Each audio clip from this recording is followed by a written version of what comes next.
Hey everybody, this is Dalton Burkhardt for my Module 5 Barrier to Web 2.0.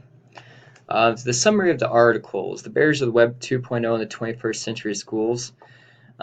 Although it can possibly change how classrooms run and the learning process, there are some barriers that can put a hindrance on the progression and the overall success of the classroom.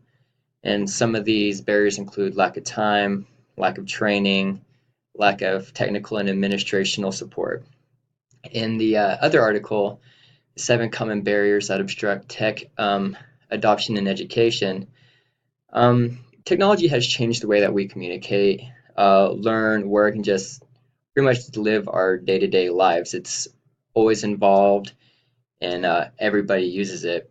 But with all the ways that technology can help us, there's some struggles that we might face that could keep teachers from wanting to implement and bring that new technology into the classroom. And some of the struggles consist of a lack of vision or the creativity, changing what the teacher's role should be, considering the achievement gap, figuring how to scale promising innovations, lacking money. That's the big one. Funding seems to be the hardest for some schools to get. Thinking beyond textbooks and having a strong infrastructure in place. The digital divide, even though that there is broadband and Wi-Fi everywhere you go, there's some places that still lack a lot of the basic technology that most of us have right now, and that's due to location and socioeconomic status. Sometimes the schools are the only place where the students get the access of technology just because at home they might not have the funds to pay for their own stuff, their own iPads, for instance, their own laptops. And with that, there can be lead to a gap in the success of students compared to a school that has a higher socioeconomic status compared to a lower socioeconomic status. The kids in the higher one are able to go home and continue using that technology and even partake in their homework assignments that connect them to their teachers. And last, the open educational resource. Teachers are supporting each other through like Pinterest, Google Plus, word of mouth, social media, email, and all that just helps them develop lesson plans and other resources that can help them save money to invest in technology into their classrooms. Do you feel the digital divide can be resolved? Why or why not? I feel personally that it cannot be resolved. Some places just have more funding accessible, and that's just how honestly I think it's going to be. Some places are going to have more funding, some places are going to be less.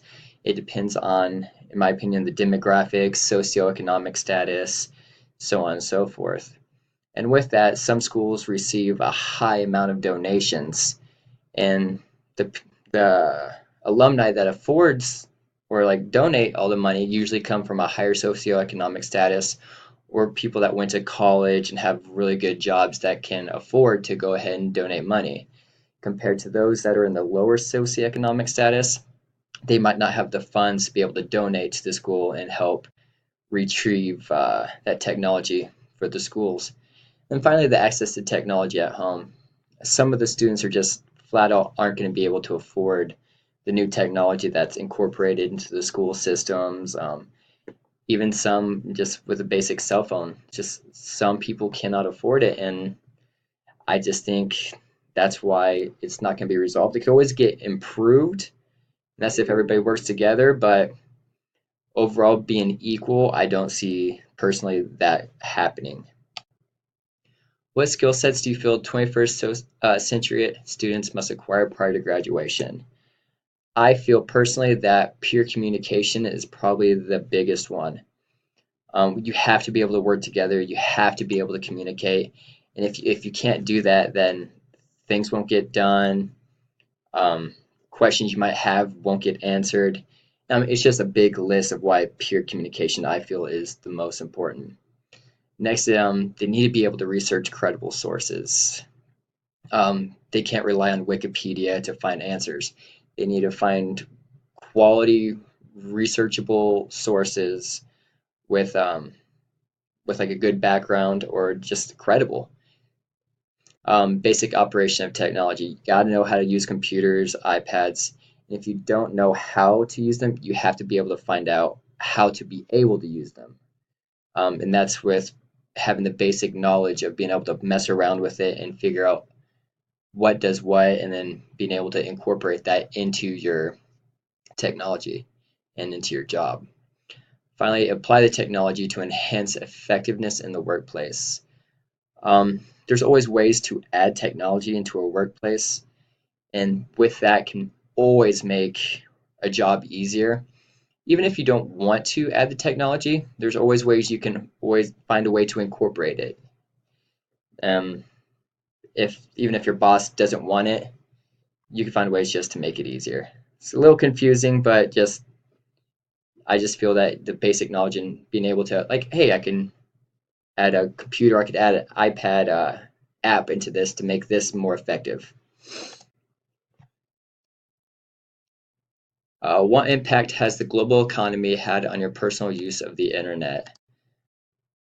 Shopping for one. I love to online shop. I love to go to Amazon and just shop. And what's nice is that you can do it all over the world.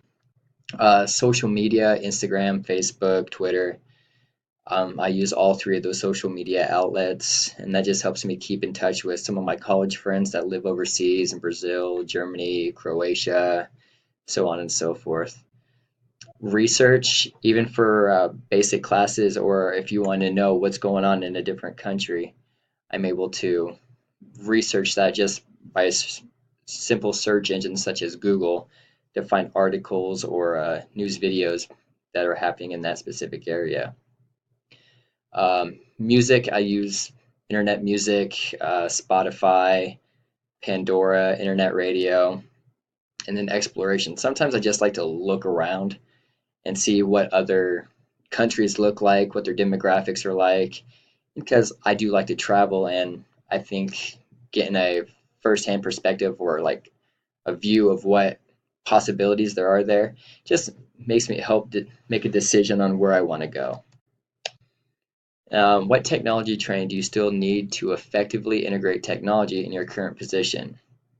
As my current position, it's really difficult to add technology. I work with 3 to 5 year olds in a preschool physical education setting, but some of the struggles that I have is finding ways to adapt technology for my special ed classes, um, and then technology for pre-K physical education in general.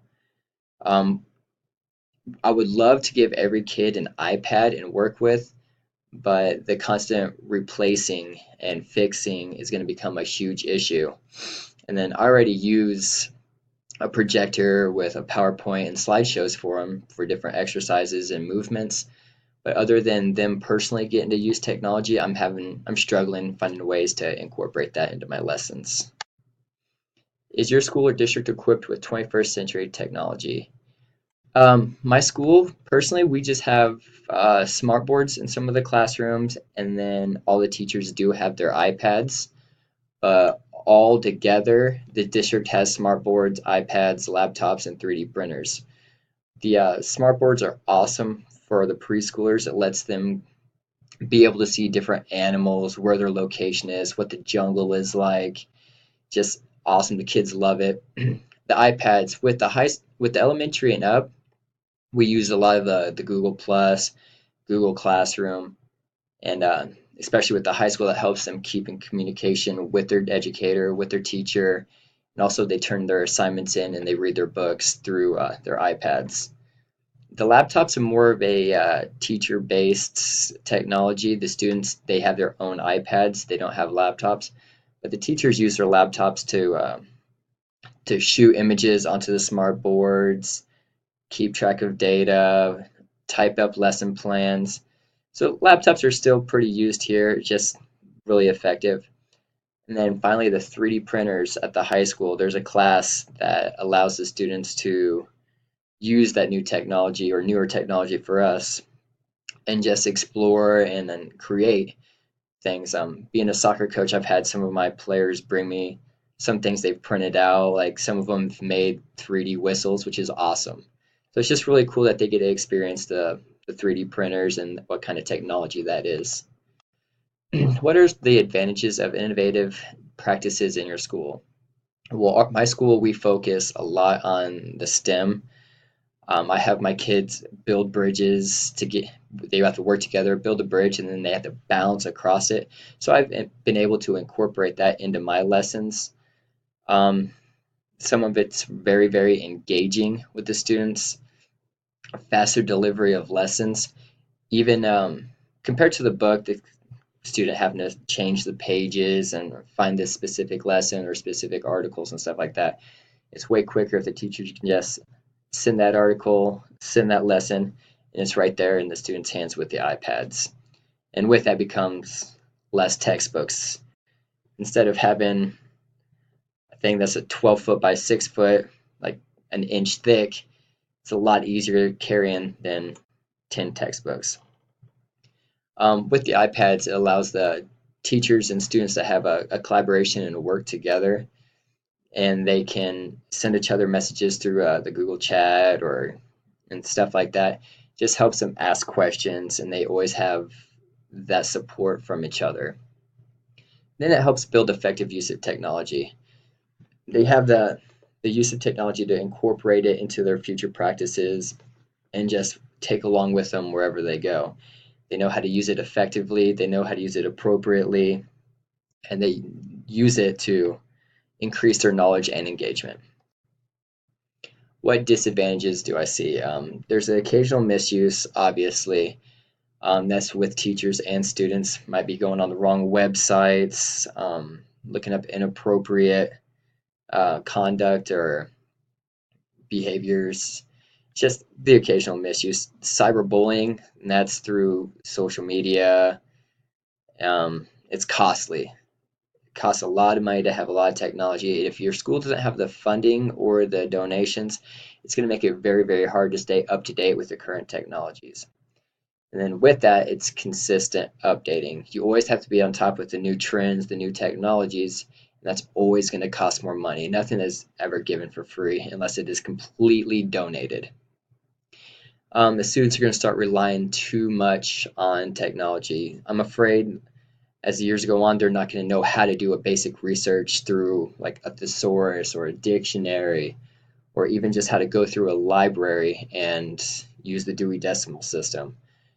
They're just going to rely on technology to do everything for them, and they're just going to lose basic skills that we've, as our ages, grew up with.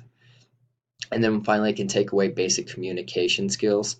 Face-to-face peer interaction, I've noticed, has been on a decline, and most kids and even some adults would rather just text you either how they're feeling, their emotions, and just issues like that.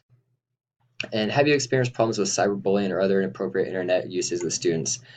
In my grade level, I have not had to deal with cyberbullying just due to their age. But in the district, I do know that it occurs through text, Snapchat, Facebook, and Instagram. The district is helping prevent the bullying by not letting the students use their cell phones or even have signals in the high school. If the student connects to the school's Wi-Fi, those specific apps are blocked. But unfortunately, there are the kids that have specific data plans that allow them to get onto it. So it just makes it a little difficult to monitor. And our school does have a zero phone policy. If the phone becomes an issue, the student gets it taken away by the teacher, and the parent has to come pick it up. But with that, that is my module 5, and thank you for listening.